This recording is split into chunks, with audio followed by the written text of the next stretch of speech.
Hello everyone, hope you all are doing well. So today we are going to do the next question of our agriculture optional answer writing practice. जो हमारे agriculture optional answer writing practice series चल रही है उसके next question को आज हम लोग करने वाले हैं. And today's question is right the casual organism, nature of damage and management of damping off in vegetables. तो डैम्पिंग ऑफ जो है उसका कैजुअल ऑर्गेनिज्म क्या है, उसका डैमेज क्या होता है, नेचर ऑफ डैमेज क्या है, और you can say kind of symptoms क्या क्या शो करता है डैमेज सिम्टम्स, और what how can we manage damping off in vegetables. So this was asked in IFOS examination, that is UPSC IFOS examination in 2023. So it becomes important for us to see how can we approach this answer. और ऐसे question UPSC पूछता है काफी बार, काफी सारे diseases के, काफी सारे पेस्ट्स वगैरह के वो डैमेज पूछता है, उसके कैजुअल ऑर्गेनिज्म को पूछता है और मैनेजमेंट को पूछता है. तो जितने भी इंपॉर्टेंट डिजीजेज हैं और जितने भी इंपॉर्टेंट पेस्ट वगैरह हैं वो सबको आप लोग प्रिपेयर कर लोगे, because it will B very helpful to you. Now let's see how we approach this answer. So first of all we should know what damping off is. तो damping off को simply आप ऐसे समझ सकते हो that damping off is a disease of seeds. It is a disease of seeds. Damping off generally plant में तभी होता है जब आपके seeds are not healthy, जब वो seeds disease है, ठीक है, disease of seeds and it is generally caused by fungi. So you can say damping off in simple one line that it is disease of seeds generally caused by fungi. So I hope you are able to understand this. Now let's move to casual organism. Damping off के casual organism क्या क्या है? Casual organisms.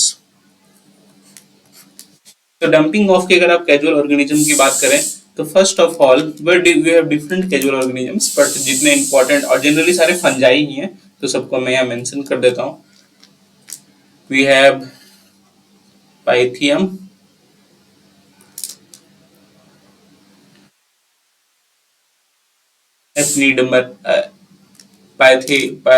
Pythium Ephenidermatum. और generally जब भी आप अपने answer में बायोलॉजिकल नेम लिख रहे हो तो जस्ट रिमेंबर कि उसको आप अंडरलाइन कर दो, ठीक है. Without you all know that we need to underline the biological names and rules. फिर we have Pythium Ephenidermatum, we have Pythium indicum. This is similar, Pythium indicum. Next we have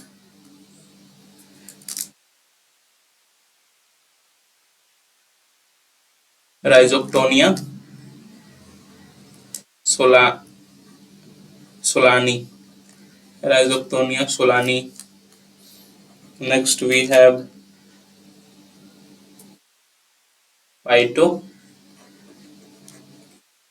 Phytophthora parasitica. तो ये सब common है. तो generally आप इन सब के नाम, हालांकि नाम याद रखना डिफिकल्ट है, पर जनरली जो इजी वन से, जैसे पैथिकम इंडिकम हो गया, पाइथेनियम तक याद रख सकते हैं, पाइथियम इंडिकम हो गया, फिर सोलानी हो गया, आर्सोलानी, दैट इज राइजोक्टोनिया सोलानी. तो एक याद रखना कि जो पैथियम स्पीसीज के फंजाई हैं उनसे जनरली होता है, और जो राइजोक्टोनिया स्पीसीज के फंजाई उनसे भी होता है. तो अगर आपको ये नाम नहीं याद है तो आप सिंपली पैथियम एसपीपी भी लिख दोगे. तो एक kind of, I will not say it is the best practice you need to do, but एक तरह से आप बच सकते हो वहां पे, ठीक है. You will suddenly not lose much marks, और ज्यादा मार्क्स लूज नहीं करोगे वहां पे अगर आप ऐसे कर देते हो तो. These are the common causal organisms etcetera. और भी अगर आप बुक्स वगैरह से इसमें ऐड कर सकते हो, बट आई डोंट थिंक ज्यादा कैजुअल ऑर्गेनिजम्स के लिखने की जरूरत है. 2-3 इंपॉर्टेंट लिख दो, that is enough. Now let's move to the second part of the question, that is nature of damage. Nature of damage क्या है of damping off.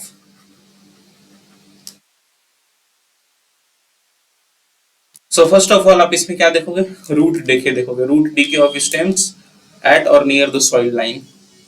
Root decay of stems. अब सॉइल के पास ही जनरली देखो, जैसे मान के चलिए सॉइल लाइन है, हमारे सॉइल है, तो सॉइल के पास आप जनरली ये क्या है, रूट डीके देखोगे. डीके आपको देखने को मिलेगा, it is one. Secondly you will be able to see mould growth on soil line. Mould growth भी कहाँ देखने को मिलेगा? On soil line. जो हमारे ये सॉइल लाइन है इसमें भी आपको मोल्ड ग्रोथ देखेगा, तो मोल्ड से भी काफी सारे डैमेज होता है। यंग सीडलिंग्स हमारे स्टंटेड रह जाएंगे, young seedlings will remain stunted. You can also see that leaves and seedling stems show signs of wilt। जो भी हमारा leaves हैं, seedlings हैं, they will also show the sign of wilt। wilt के signs वो show करेंगे।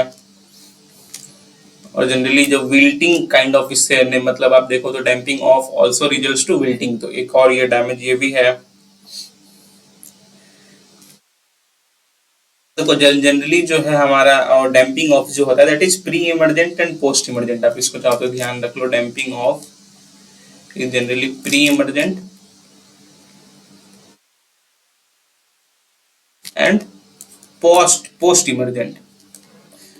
तो pre emergent कब होता है? दैट इज जस्ट सीडलिंग्स जो है वहां पे ग्रो ही नहीं कर पाते, ठीक है, seedling fails to grow, seedling fails to grow. और पोस्ट इमर्जेंट में क्या होता है? सीडलिंग्स ग्रो बट वो लेटर कोलैप्स हो जाते हैं। सीडलिंग्स ग्रो तो करते हैं but they collapse later after growth. और ये सारी सिम्बल्स देखने लगते हैं आपको मोल्ड ग्रोथ देखकर, मोल्ड ग्रोथ होगा उससे आपको इफेक्ट देखने को मिलेगा, रूट डीके हो जाएगा, सीडलिंग्स स्टंटेड रह जाएंगे, लीव्स और सीडलिंग्स विल्टेड रह जाएंगे। So these are the some of the nature of damage. So I hope you are able to understand this. Now moving to management, आप मैनेज कैसे कर सकते हो डैम्पिंग ऑफ को?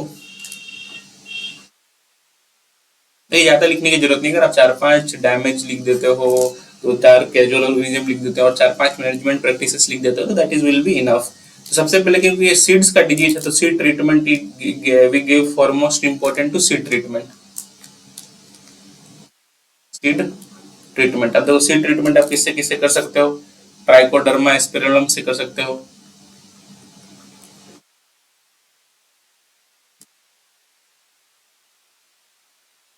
अगर आप क्वांटिटी लिखना चाहते हो तो मेंशन कर सकते हो @ 4 ग्राम पर केजी। पर अगर आपको क्वांटिटी नहीं भी आ रही तो बस अगर आप ट्राइकोडर्मा को मेंशन कर दो तो it will be enough. Pseudomonas fluorescens का यूज कर सकते हो। और these are the common things. अब नॉर्मली भी आप देखोगे सीड ट्रीटमेंट जो मैंने पढ़ा हुआ है तो उसमें आप देखोगे सिडोमोनास, ट्राइकोडर्मा, सब जनरली हम लोग यूज करते हैं to get rid of bacteria, get rid of micro organism that is fungi वगैरह का से दूर सीड्स को बचाने के लिए सिडोमोनास फ्लोरेंसिस का यूज कर सकते हैं। और ये सबको हम जनरली कब यूज करते हैं? सीड से कब ट्रीट करते हैं? 24 hours before sowing, 24 hours for sowing, ठीक है। सो और आप चाहो तो इसमें सीड ट्रीटमेंट आप एग्रोसन से भी कर सकते हैं और यू कैन से सेरिसिन, इनसे भी सीड ट्रीटमेंट कर सकते हो। अगर आपको ये लिखना है तो ये लिख सकते हो आप 2 ग्राम पर केजी, तो अराउंड सबका ग्राम्स में रहेगा 2-4 ग्राम्स, ठीक है। बट जनरली आपको क्वांटिटी नहीं भी आते तो आप ऐसे किससे आप ट्रीट कर सकते हो ये सब भी मेंशन कर दो तो दैट विल बी गुड। तो ये सारी चीजों इन सबसे आप सीड ट्रीटमेंट कर सकते हैं because you all know that is disease of seeds, ठीक है। तो सीड्स का treatment is the foremost important.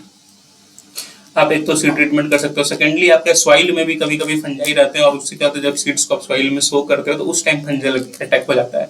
तो उस समय आप क्या करते हो, जैसे सीडोमोनास फ्लोरेंस जो है हमारा, इसको हम लोग सॉइल को ट्रीट करने के लिए भी यूज कर सकते हैं। It should be apply pseudomonas fluorescens to soil, apply to soil. किसको अप्लाई कर देंगे हम? क्योंकि सीडोमोनास फ्लोरेंस को यूज करते हैं फ्लोरेसेंस का, और इसको सॉइल में ऐसे अप्लाई नहीं करते हैं। It should be apply with farmyard manure, farmyard manure के साथ अप्लाई करते हैं। दैट इज एक क्वांटिटी के लिए 50 केजी फार्मयार्ड मैन्योर में हम लोग अराउंड 2.5 केजी सुडोमोनास रखते हैं, ठीक है। So this is what we can do for soil treatment. Next what we must do is that stagnation of water को हमें अवॉइड करना है। Avoid stagnation of water, water का स्टैग्नेंट वाटर हमारे फील्ड में नहीं रहना चाहिए बिकॉज दिट लीड्स टू जो मॉइस्चर होता है इसका that leads to the growth of fungi, fungi का ये ग्रोथ में हेल्प करता है, it can lead to damping off. तो ये चीज हमें ध्यान रखना है। हम लोग ड्रेंच कर सकते हैं अपने सॉइल को, we can drench our soil using copper oxychloride, we all know that copper is so very much anti-fungal and anti-fungal elements copper show करता है, तो कॉपर ऑक्सीक्लोराइड का भी हम लोग यूज कर सकते हैं। ठीक है, और आप यहाँ पे जो other things we can also do, we can apply कार्बोफुरम,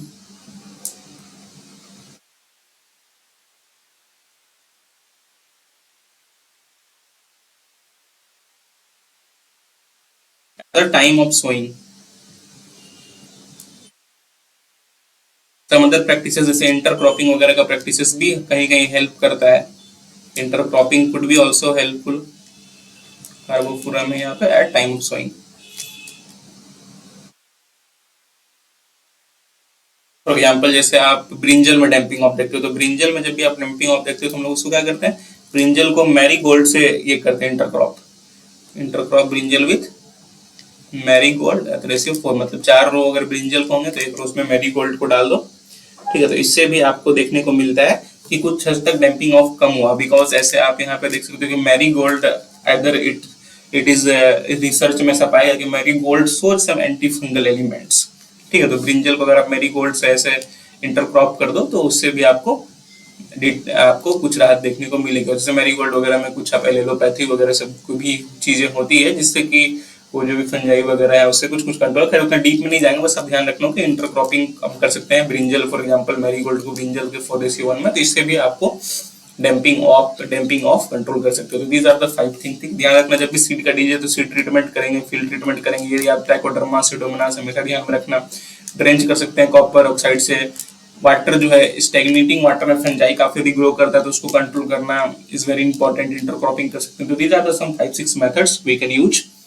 so this is how we can manage. और इसमें आप और पॉइंट्स ऐड कर सकते हो, चाहे आप नेचर ऑफ डैमेज हुआ, चाहे आप मैनेजमेंट हुआ, एक कैजुअल ऑर्गेनिजम्स में अपने हिसाब से हो सकता है कोई ऑर्गेनिजम्स आपको ज्यादा आसानी से याद रखता है तो उसको आप ऐड कर सकते हो। ठीक है, जो इसका कैजुअल ऑर्गेनिज्म है, so that depends on you, जो अपने हिसाब से आप चेंजेस कर सकते हो। बट यस, जो भी आप नए पॉइंट्स ऐड कर रहे हो please let us know by commenting. Comment करके उन नए पॉइंट्स को भी हमें बताओ कि मैं अपने आंसर्स में इसको भी ऐड करना चाहता हूँ, so that we get to know कि आप जो पॉइंट्स ऐड कर रहे हो वो सही है या नहीं, you are going in good direction और not. So that is important. So I hope you understand everything. आपको आसानी से सब कुछ समझ में आ गया and you I think you will able to answer this question. So that is all for today. Please do like,